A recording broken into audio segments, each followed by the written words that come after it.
Bom, vamos lá então.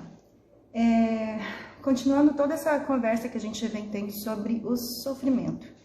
Não sei se hoje eu vou conseguir chegar onde eu preciso, tá?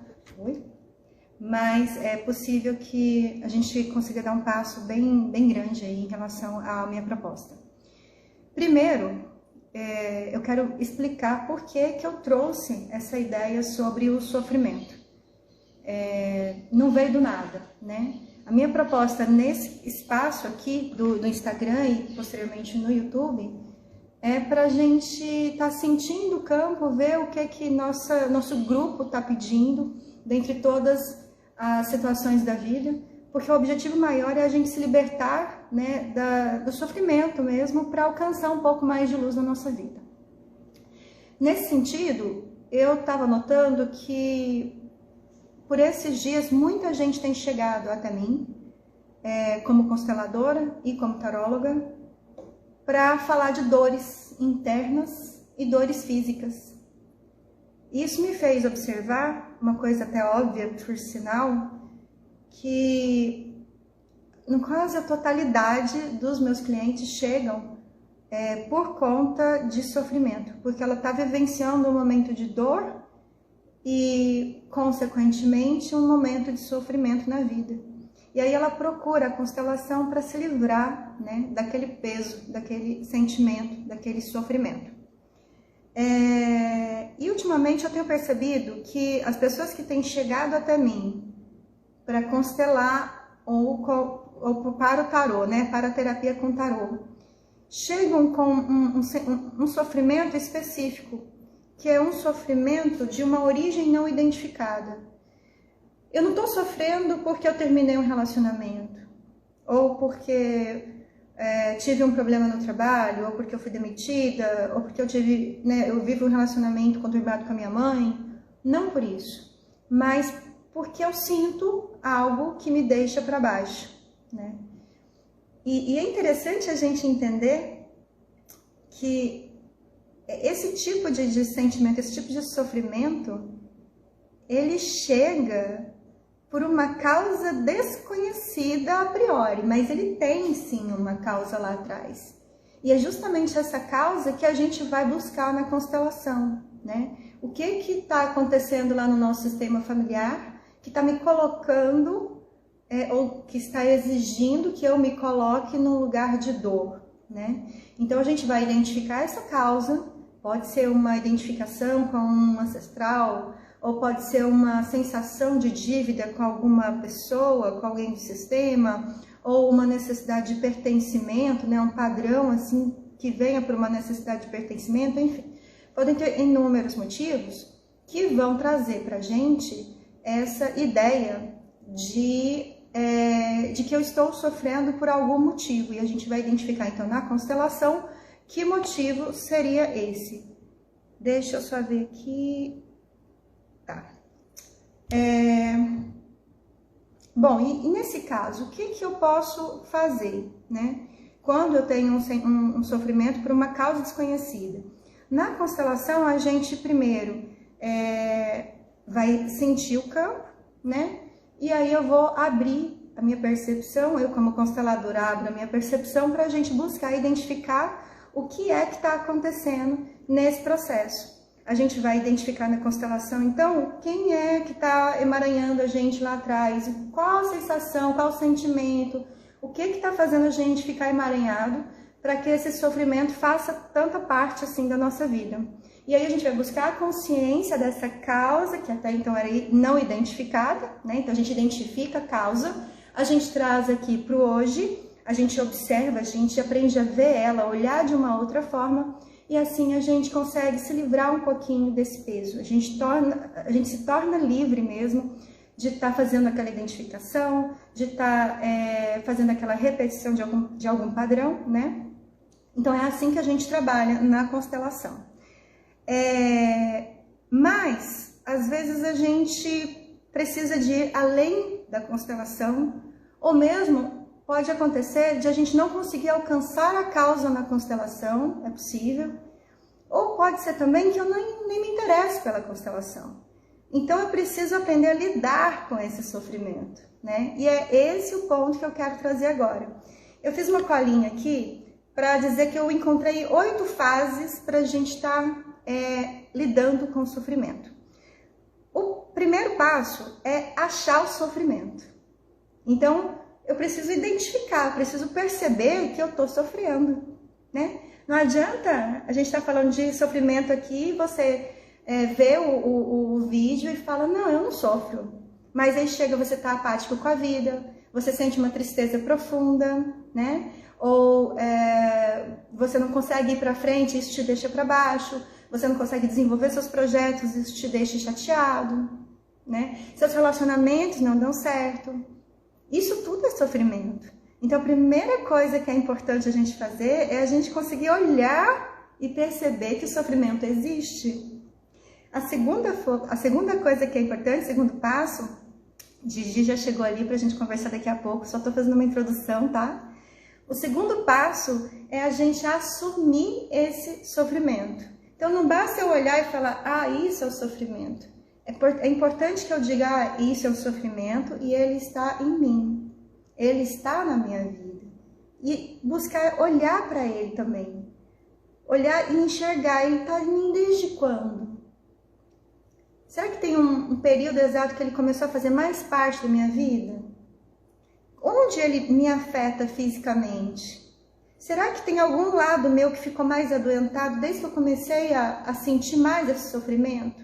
Isso é um sinal de somatização quando ele vem para o corpo. Mas mesmo que ele não venha para o corpo somatizado como doença, eu posso perceber esse sentimento de sofrimento simplesmente percebendo mesmo. Às vezes eu percebo meu coração mais pesado, ou eu percebo minha cabeça doendo ultimamente, ou eu percebo uma dor aqui ou uma dor acolá. Isso tudo pode ser o sofrimento buscando conversar com a gente. O terceiro passo é eu acolher esse sofrimento. Então, beleza, eu achei o sofrimento, eu enxerguei ele, vi que ele está dentro de mim, eu assumi, e agora eu preciso acolher e dizer, ok, você está aqui, já entendi, vamos sentar e conversar, né? E aí a gente vai precisar, no próximo passo, que é o quarto, compreender o sofrimento. A gente vai ter que conversar com o sofrimento. O sofrimento, em outras palavras, é também o que a gente chama na constelação de sintoma. Então, eu posso chegar como sintoma para uma constelação, né, trazer para a constelação como sintoma o sofrimento. Ah, eu quero constelar o sofrimento. Nesse caso, o sintoma é o sofrimento e, segundo a professora Isabela Couto, o sofrimento, ou melhor, o sintoma, é um senhorzinho de chapéu caipira, fumando um cigarro de palha, que senta do seu lado e quer contar um caos. E a gente precisa escutar esse caos. A gente precisa conversar com esse sintoma, que no nosso caso é o sofrimento. Eu preciso olhar para ele e buscar entender o que ele está fazendo ali. Ele está me chamando a atenção para quê? O que eu preciso mudar? É físico? Será que eu preciso mudar algo físico? Ou ele é emocional? Ou ele é espiritual? Né? Então, nesse ponto, eu tenho que ter uma conversa muito honesta com esse sentimento. Eu preciso enxergar ele, eu preciso muitas vezes pedir ajuda de outras pessoas para poder enxergar esse sofrimento e poder conversar com ele da melhor forma. Bom, o quinto passo, então, é observar os pensamentos e identificação com os pensamentos. Opa, pera, aqui eu já posso estar tanto numa constelação quanto fora dela.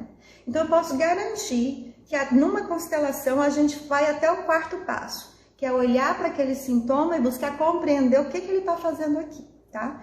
E esses passos todos eu faço fora da constelação também. Bom, beleza, então vamos deixar a constelação de cantinho aqui. Agora vamos falar, não estou numa constelação. Então eu observei o pensamento, ou melhor, eu observei o sofrimento, né? Estou começando a conversar com o sofrimento e estou compreendendo o sofrimento. E agora, o que eu faço com isso? E é para isso que eu convidei a Gigi, a Giovana, para a gente estar conversando aqui. Porque a Giovana sabe muito bem do que eu estou falando, a gente constelou, a gente passou por uma situação semelhante e ela tem lido também, né, algumas coisas que a gente tem conversado, principalmente o livro O Poder do Agora, e a gente quer trocar uma ideia sobre isso. Então eu vou chamar a Gigi aqui e fazer isso. Pronto. Chamei, Gigi. Vê se você entra aí. Ó, vira. Tudo bem, gatona? Tudo. Boa tarde. Obrigada por estar aqui. Eu agradeço o convite.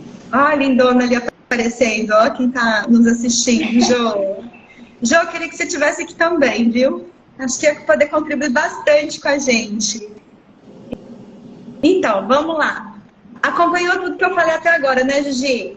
Senhora. Então, vamos lá. Concorda até aqui com essas partes? Primeiro, eu preciso olhar para o sofrimento e ver que ele está lá, né? Sim. Segundo, eu preciso assumir que ele está dentro de mim. O lá é aqui. Eu preciso assumir que ele está dentro de mim, certo? Terceiro, eu preciso acolher esse sofrimento. Eu preciso A cuidar. aceitação é sempre o primeiro passo, né? Com certeza. Depois, eu preciso compreender e conversar com esse sofrimento. Ver o que ele está trazendo para mim, certo?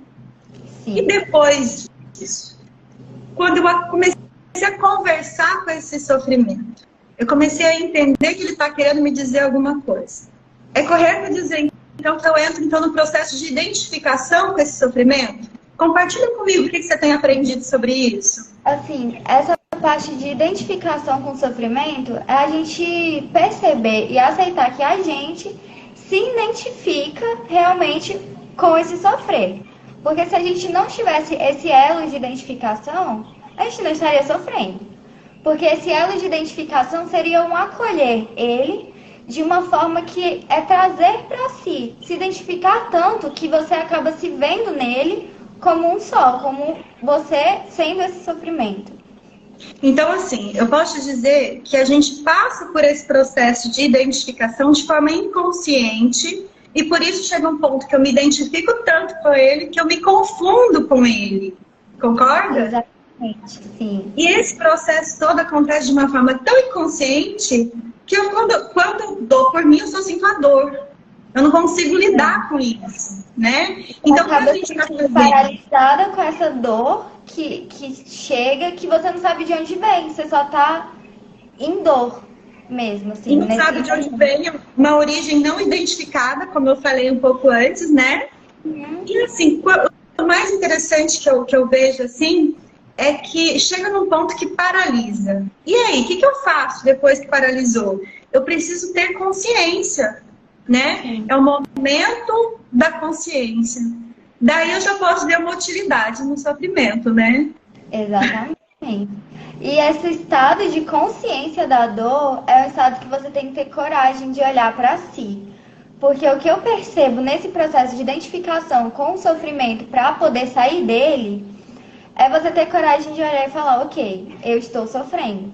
Porque geralmente, quando a gente está nesses processos assim, que são mais doloridos, esse processo de autoconhecimento, processo de autocura, a gente tende a negar o óbvio. Então, assim, você está imerso em situações e as coisas estão falando, as coisas estão mostrando que você está imerso nessas situações e você fala, nem é isso tudo. Ou você nega que está, ou você tenta minimizar a situação. Fala, mas talvez nem seja isso tudo, é só uma situaçãozinha. Todo mundo passa por isso. É só uma coisa boba. Então, assim, você ter essa coragem para falar, ok, estou sofrendo, o que eu vou fazer a partir daqui? É o principal. E pode parecer besta, assim, pode parecer pequeno, mas é o primeiro passo e é o mais difícil, assim, você conseguir assumir para si mesma, principalmente, que tem algo a ser tratado, que tem algo a ser melhorado. E assim, é interessante que a sociedade em que a gente vive, ela dificulta ainda mais o processo, né? Para os homens, ela traz a ideia de que homem não chora, homem não pode sofrer. E a mulher é forte, a mulher tem que ser forte. Sofre, mas sofre calada e aguenta tudo. Isso, então a gente parece que não tem nem a porta aberta para dizer sim, eu também sofro, eu também sou humano. É como se eu precisasse dar conta de tudo o tempo todo, né? Sim, exatamente. A Joelma falou aqui que a parte mais difícil é assumir, né? Eu coloquei aqui realmente, porque eu coloquei, na verdade, como segundo passo. O primeiro é eu, pelo menos, perceber que ele existe. Porque muitas vezes a gente está tão inconsciente no processo da nossa vida que a gente, igual você falou um pouquinho antes, a gente olha e fala, normal, acordei triste hoje. Só que hoje, de repente, se torna um ano, se tornam 2 anos. Quando você vê, você começou na adolescência, já está na fase adulta e o tal do sofrimento continua e você fala, poxa, o que é isso? Né? Então, preciso enxergar que isso existe, que esse sentimento existe. O segundo passo é dizer, ok, ele existe e o pior, ou melhor, ele está dentro de mim. Ele é meu. Como isso dói. Já dói. A gente sofre só de pensar. A gente sofre só de pensar, porque dói realmente. A professora Luciana Galvão, ela tem um vídeo que fala sobre o sofrimento. Eu mandei para você hoje, depois eu vou deixar mais vezes ali no Instagram.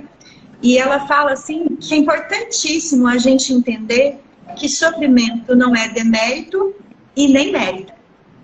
Então, sofrer não é uma vergonha, né? Eu não preciso também me vitimizar. É diferente.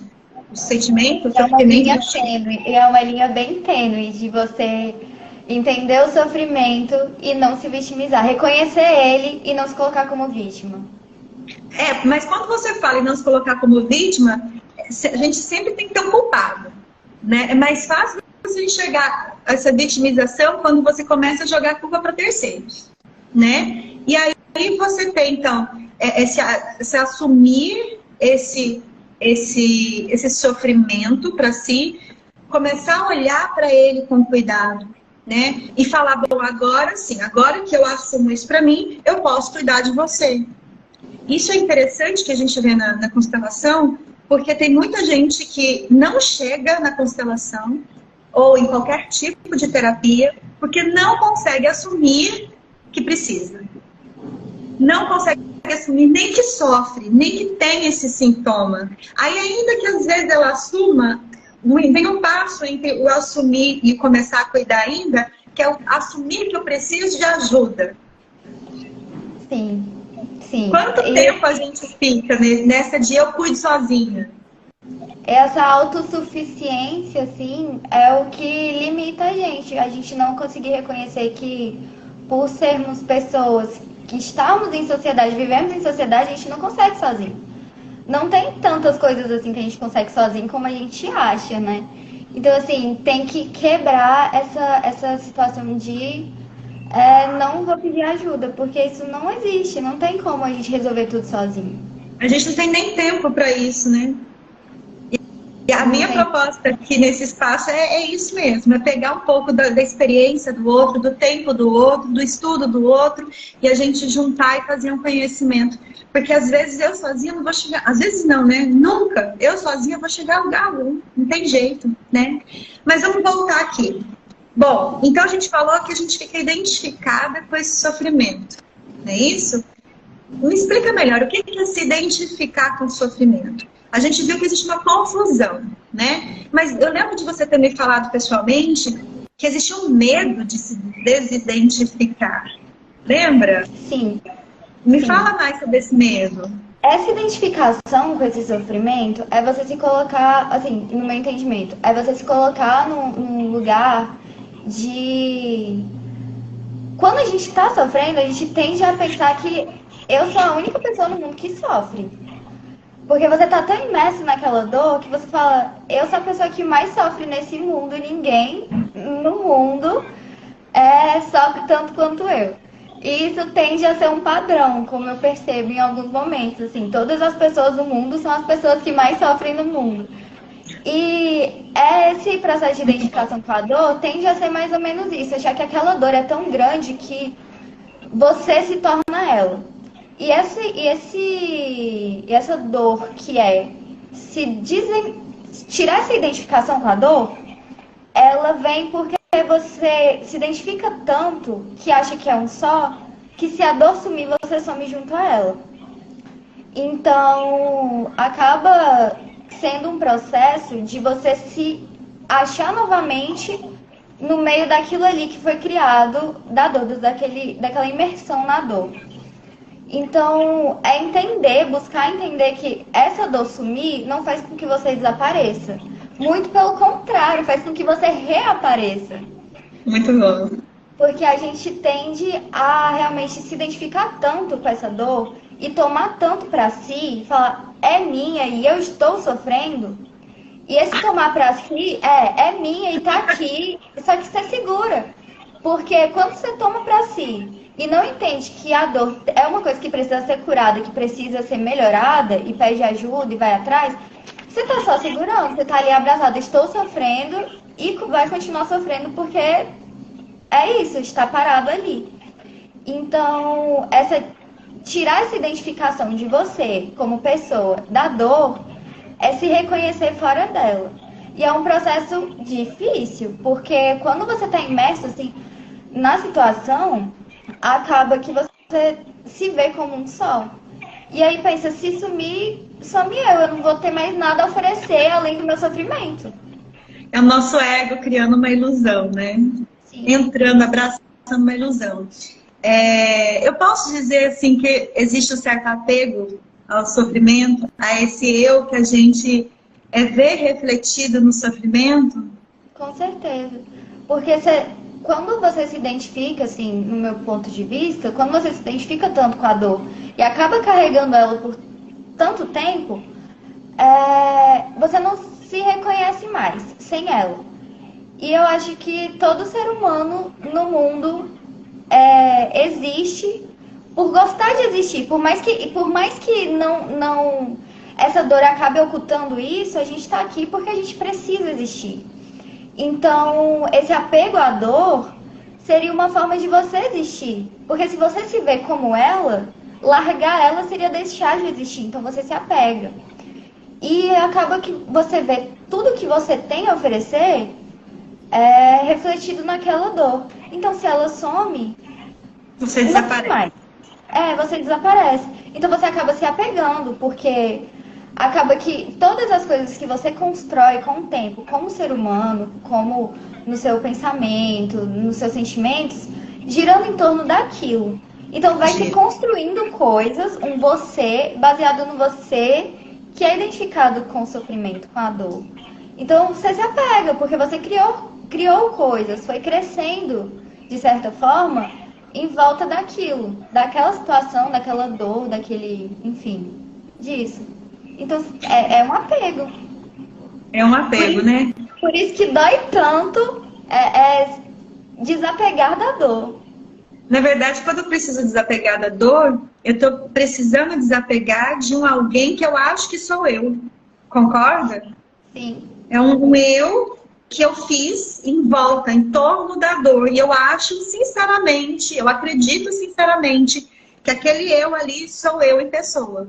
Então, quando eu falo que eu preciso me afastar dela, que eu preciso fazer ela desaparecer, a sensação que eu tenho é que eu vou fazer com que eu mesma desapareça, certo? Exatamente. Mas olha que interessante, para a gente promover esse processo de desidentificação da dor, eu preciso entender que eu não sou isso, correto? Que eu não sou essa dor que se apresenta. Mas para eu poder me desidentificar, eu preciso antes saber quem sou eu. Ou seja, a gente não deixa de... A gente não tem como escapar do processo de autoconhecimento. Porque se eu não sei quem sou eu não sei quem não sou eu. Exato. Não tem como, né? não tem como separar o você do você envolto de dor. Porque você não vai saber desatrelar se você não Você não sabe. Eu acho interessante que eu gosto muito da professora Lucilena, então de vez em quando eu vou citar ela aqui. Tem um vídeo em que ela fala do livro tibetano dos mortos, o Bardo Tudor. E nesse livro ela fala, acho que é bem na entrada mesmo, no comecinho, que é dito assim que é preciso você conhecer o seu nome, que quando você está no processo de morte, que você se desliga do corpo, que se você souber o seu nome, você está salvo.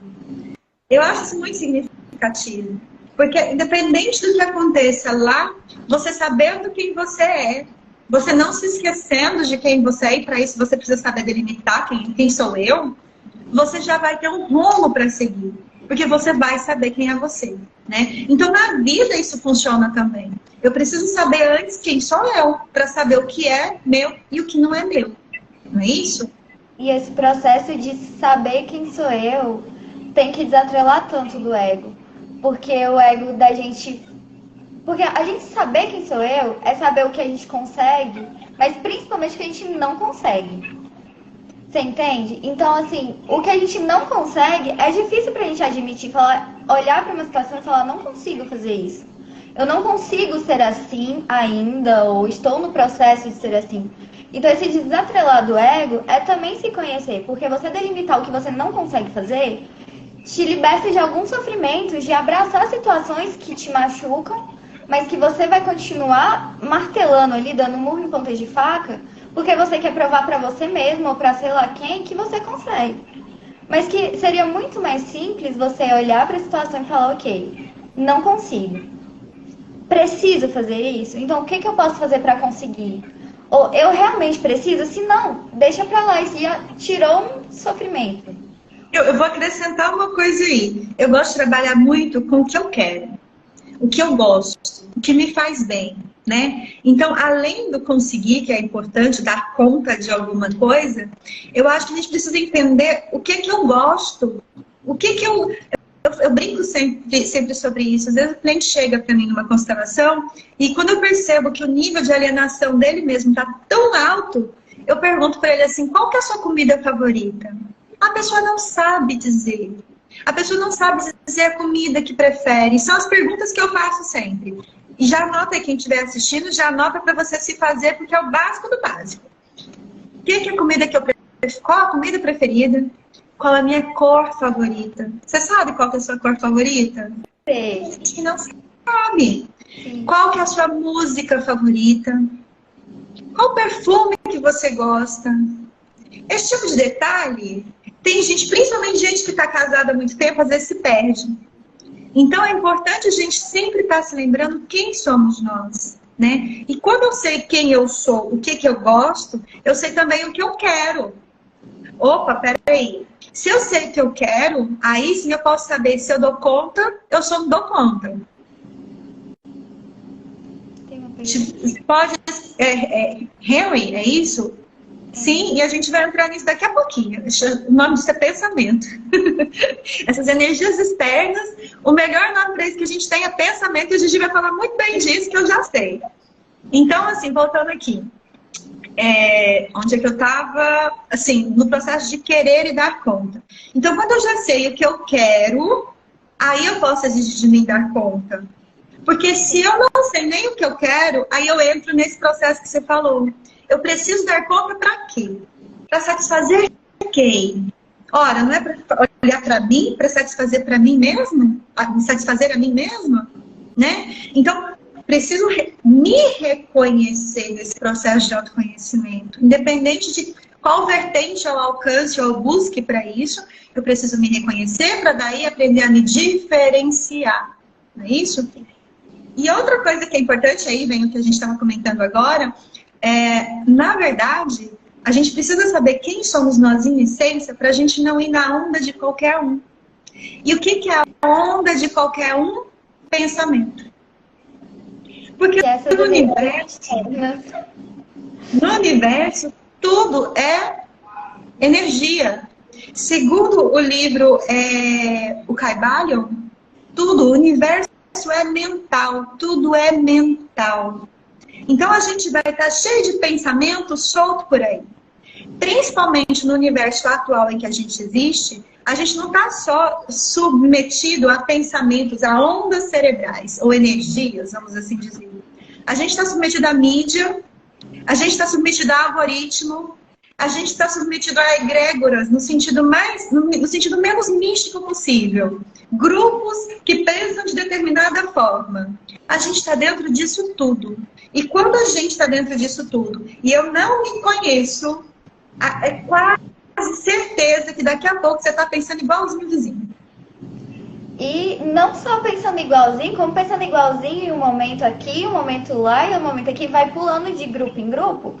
Porque além de ter tantas egrégoras, assim, tantos grupos, são grupos que fornecem informações o tempo inteiro. Então você acaba absorvendo tanta coisa, que no final das contas você nem sabe mais o que você está pensando, não sabe mais o que está passando pela sua cabeça.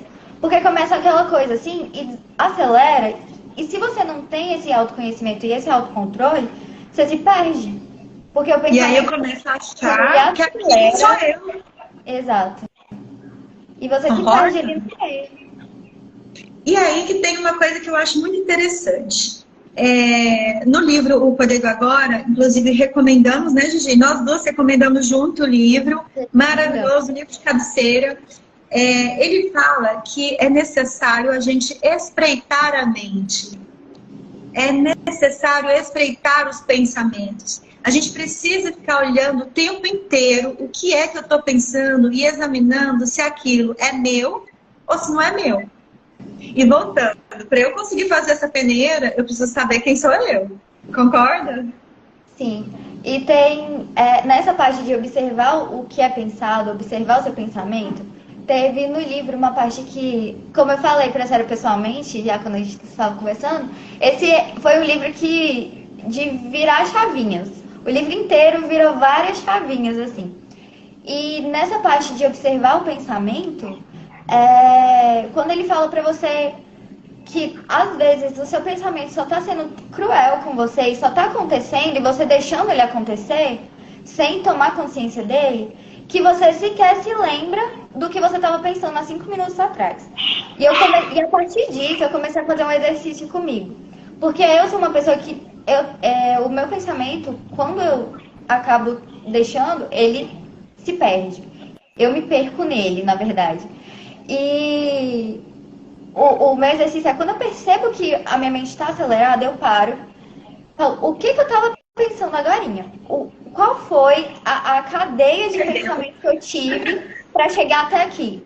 A grande maioria das vezes eu não lembro. E daí eu começo o exercício para observar o que eu estou pensando. Porque o pensamento ele vem em cadeias, assim, quando está acelerado. Então, quando vem isso, eu paro e falo, como é que eu cheguei nesse pensamento? Qual foi o pensamento primeiro? E eu nunca me lembro. Porque foi só, deixei, sabe? Lá dentro. Só foi. E quando isso acontece, quando você para e tem esse estalo de como é que eu vim parar aqui? Por quê? Se não tem um porquê, não tem por que eu estar nesse sofrimento, nessa labuta de pensamentos. Aí você para, porque você não vai sofrer à toa, dessa forma, assim. A proposta do livro, para quem não leu ainda, é justamente a gente enxergar esse mar de pensamentos, que eu particularmente enxergo como energias também, tá?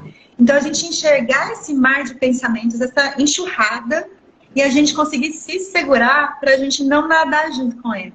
Porque a gente se perde.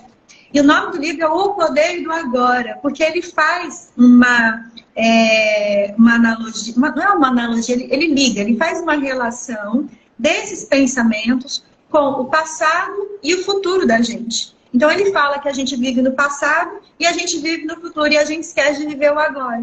E o agora, se você parar para observar, e aqui vem um pulo do gato para mim, o agora não tem pensamento. A menos que você esteja parando para pensar, o agora é existência. E existir, ele prescinde de pensamento. O existir é só existir. A Jo falou aqui, voltar a quem voltar para quem você se torna complicado às vezes. É isso mesmo. Então a gente precisa largar aquele passado, que é o que você foi até hoje, o que te construiu até hoje. Muitas vezes a gente fica vinculado a ele, né? E esse é um ponto que a gente trabalha na constelação, é você começar a entender que daqui para frente é mais importante do que daqui para trás, sem, claro, tirar a importância do daqui para trás, mas entendendo que daqui para frente é muito mais importante, né?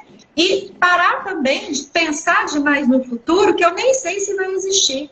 Então eu fico às vezes emaranhada, e se você observar, e eu parei para fazer esse teste, para mim pelo menos foi real, a gente fica emaranhada num porvir, ou no o que eu faria assim, né? A gente fica emaranhado nos pensamentos. Eu acho que muitas vezes a gente não está filosofando quando a gente está emaranhado nesses pensamentos. A gente não está pensando muita coisa útil, não. A gente está ansioso. A gente está, isso mesmo, a gente está ansioso e ocioso também.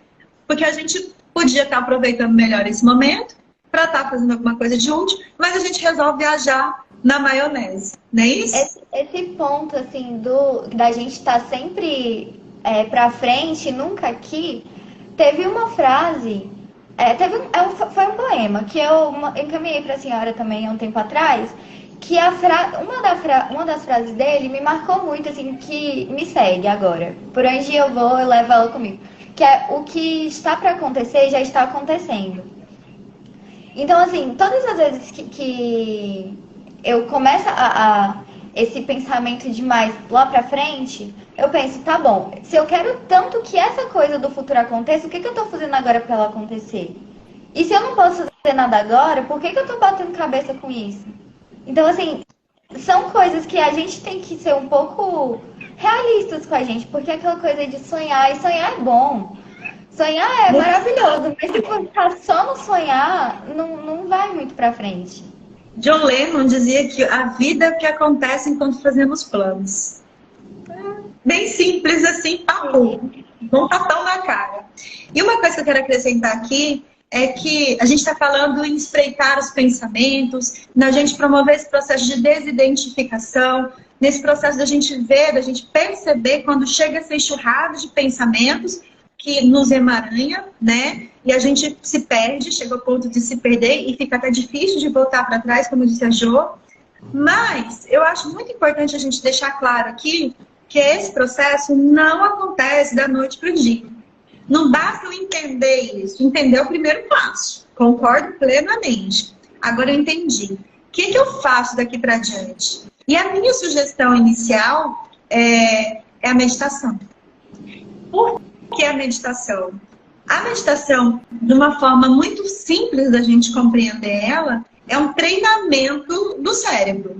Da mesma forma que eu vou para a academia malhar, eu medito para malhar os meus neurônios, para que eles aprendam a me obedecer, entre aspas, minimamente, né? Eu vou começar a conhecê-los melhor. Então tem muita gente que fala assim, mas eu não sei meditar, eu sou muito inquieta, eu não dou conta de meditar. Meu irmão, vocês não conhecem Gigi há algum tempo atrás, como que era a mente dessa garota. E medita hoje, né? Aliás, sempre meditou, mas agora está intensificando, não é isso? Sim. Como que você me descreve esse processo seu de ativar mais a meditação? Você acha que isso realmente faz diferença no seu dia a dia?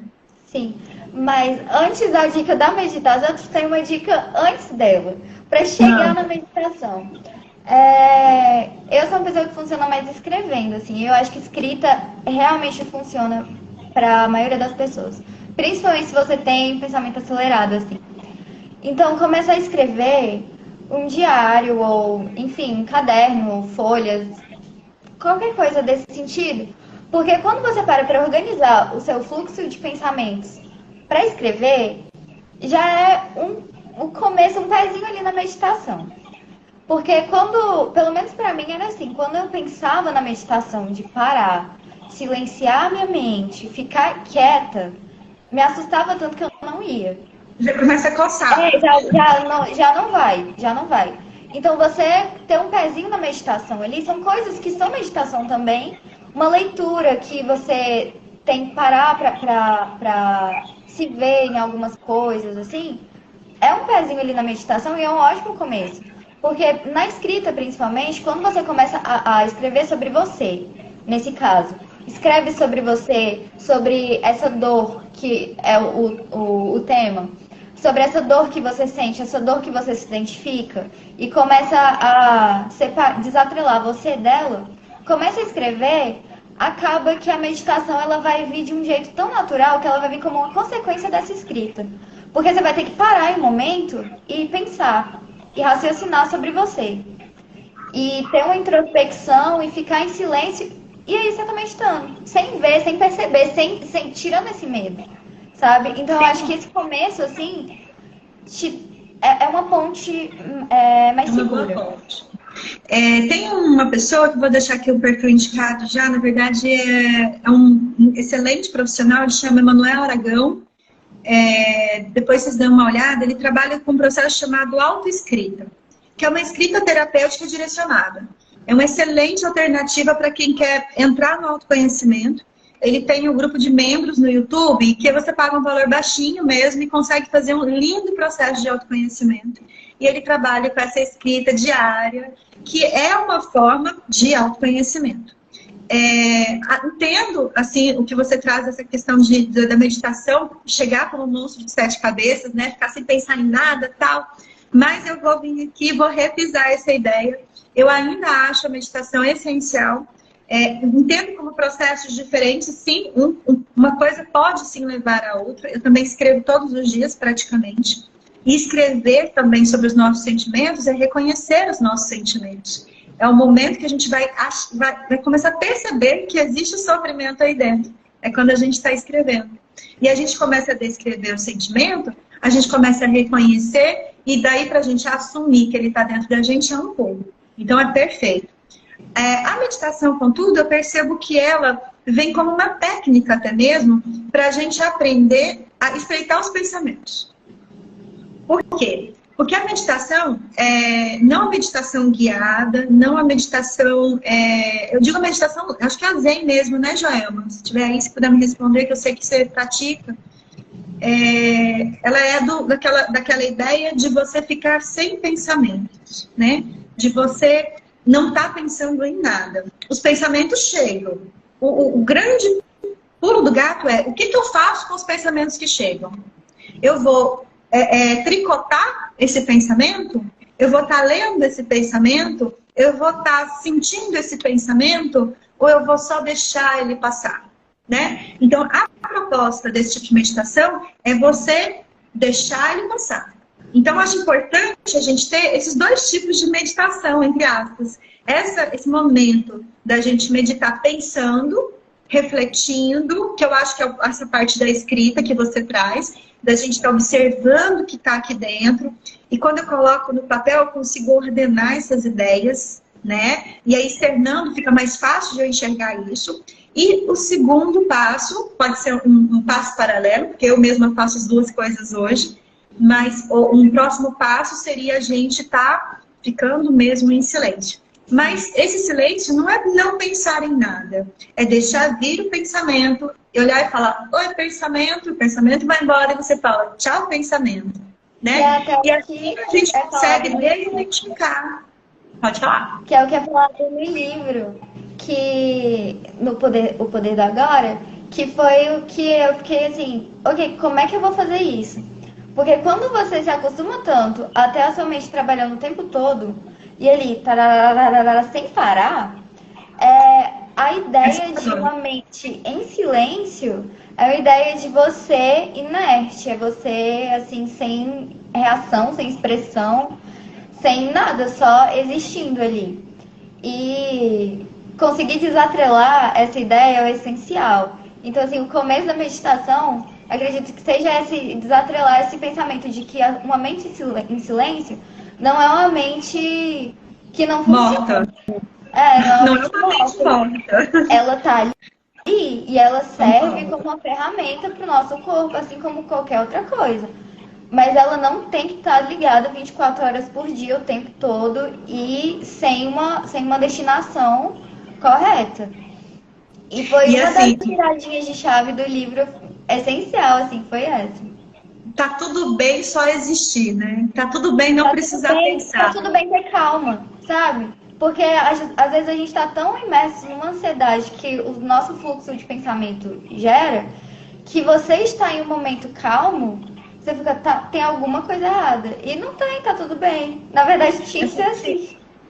Então, a gente tem uma tendência a seguir o pensamento cartesiano, né? Que é aquela coisa ocidental, do peixe logo sou. Então, é necessário pensar para ser. A gente cresce escutando isso. Sim. E aí, a gente olha para o mundo oriental, a gente vai ver que existe muito mais um sinto, logo sou. Então, não necessariamente eu preciso pensar para existir. Basta eu estar, ser, eu sou e eu existo. né? Então, a gente entender essa simplicidade, ela traz uma certa libertação para a gente. Eu não preciso estar pensando a vida inteira para existir, né? Bom, mais uma coisa que eu quero conversar com você. Quando a gente fala assim, a gente falou primeiro em abraçar o sentimento para poder cuidar dele, né? Eu preciso identificar que ele existe, eu preciso abraçar ele e para daí eu começar a cuidar dele com o processo de desidentificação. Mas logo em seguida a gente falou também que o problema é justamente a gente abraçar ele, abraçar o sofrimento, né? Então aqui eu quero deixar claro que uma coisa é eu abraçar no sentido de me confundir com esse sofrimento, a ponto de eu achar que eu sou o sofrimento em pessoa, né? E sem o sofrimento eu não vivo. E outra coisa é eu olhar para aquele, vou colocar assim, um outro sujeito que está ali, como se fosse um sujeito. Olhar para ele e falar, bom, isso aqui não sou eu, mas isso está dentro de mim. E por isso eu vou cuidar de você. Então, esse ponto eu quero que fique claro para a gente não fazer confusão. E a minha pergunta para você, eu diria a pergunta final é, sofrimento é útil?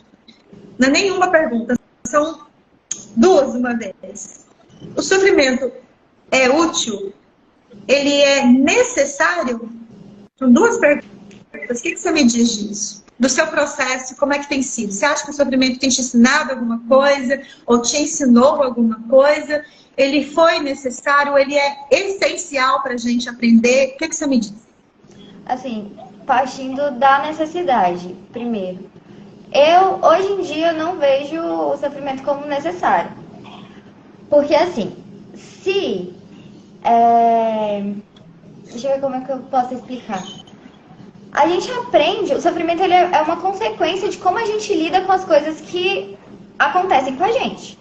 A gente sofre porque a gente talvez não saiba lidar, ou o jeito de lidar nosso é sofrendo. É nos colocando ali como, meu Deus, a pessoa que mais sofre no mundo, que foi o que eu falei inicialmente. Mas ele não é necessário, porque se a gente soubesse viver da forma certa, sim, ele não seria necessário, porque as coisas viriam e a gente olharia claramente, ver, mudar o que a gente consegue e acolher o que a gente não consegue. Mas aí que é a chave da coisa. A gente não sabe viver, a gente está aqui para aprender. Se a gente soubesse, a gente não estava aqui ainda. Então, ele acontece, o sofrimento ele vai acontecer e é impossível de não acontecer. Se a gente está vivo, em algum momento a gente vai sofrer. Mas ele não é necessário. Então, eu acho que a tempo todo, né? A gente não tem que sofrer o tempo todo. Exato. A gente não precisa viver sofrendo. Então, eu acho que a vida, assim, o sentido que a gente tem que caminhar é buscar viver com o menos sofrimento possível. Porque ele não é necessário pra gente. Ele não é o que faz a gente forte. Como sempre dizem, né? Que a gente sofre pra ficar forte. Eu não vejo que tem essa necessidade de eu aprender ou só ser forte ou qualquer outra coisa assim pra se colocar na vida sofrendo. A gente tem outros meios para isso. Então, o aprendizado de uma boa vida, aprender a lidar, o autoconhecimento, de conseguir lidar com seus sentimentos, conseguir lidar com as coisas que chegam até você, te tiram do sofrimento. Assim. Você consegue evitar certos sofrimentos. A Lucilena fala que a gente, não só ela, Bert Hellinger também fala na constelação, que a gente vive no nosso mundo atual, no nosso mundo ocidental especialmente, o estigma de que é necessário sofrer para ser feliz, né? Para subir, para evoluir. Que é um processo de autoflagelação assim, que acontece naturalmente, né? E a sociedade foi se erguendo nisso, né? Sim, sim. E eu penso que se fosse essencial, imprescindível, o sofrimento em todos os momentos, a gente viveria sofrendo o tempo inteiro. Se tem alguns momentos ou algumas áreas da vida em que a gente não vivencia o sofrimento, e mesmo assim a gente cresce nessas áreas, logo, o sofrimento não é essencial, não é imprescindível para o nosso crescimento. Mas aí é importante a gente entender que o sofrimento, ele está sempre trazendo, ou o sofrimento ou a dor, nesse ponto eu acho que não dá para fazer muita distinção, ele está sempre trazendo um alerta, né? Como eu disse lá atrás, ele é um sintoma. Ele está falando para a gente, olha, tem uma coisa de errado aqui. Quando é uma dor física, ele está falando, olha para o seu corpo, tem um trem errado aqui. Quando é uma dor emocional, uma dor espiritual, uma dor mental, né? A gente precisa olhar também, seja para a nossa vida, seja para os nossos pensamentos, para os nossos sentimentos, e ver o que está errado nesse negócio que está me fazendo sofrer, está me levando à dor, está me levando ao sofrimento. Então, aí eu volto para tudo que a gente falou, para a gente provar que esse trem dá certo. Olha só, se eu estou consciente de quem sou eu, se eu já estou no meu caminho de autoconhecimento, já sei mais ou menos quem sou eu ali nessa brincadeira toda, se eu estou atenta aos meus pensamentos, se eu estou espreitando os meus pensamentos, se eu já sei pausar o pensamento quando ele chega e dizer agora você não, que eu estou ocupada sendo eu, né? Se eu já sei tudo isso e eu sinto a sombra, eu percebo a sombra de um pensamento, de uma situação que chega com sofrimento, se aproximando, o que eu posso fazer? Opa, peraí, tô vendo que está se aproximando algo. E aí vem o que você trouxe muito sabiamente, aprender a lidar com as situações da vida. Então, quando eu vejo que vem se aproximando uma situação que eu já sei que tem potencial de me causar dor, eu não vou abraçar ela. Eu não vou abrir os meus pensamentos e falar, venha, que eu quero pensar em você. Não, para, fica aí, deixa eu olhar para você de longe agora. E aí eu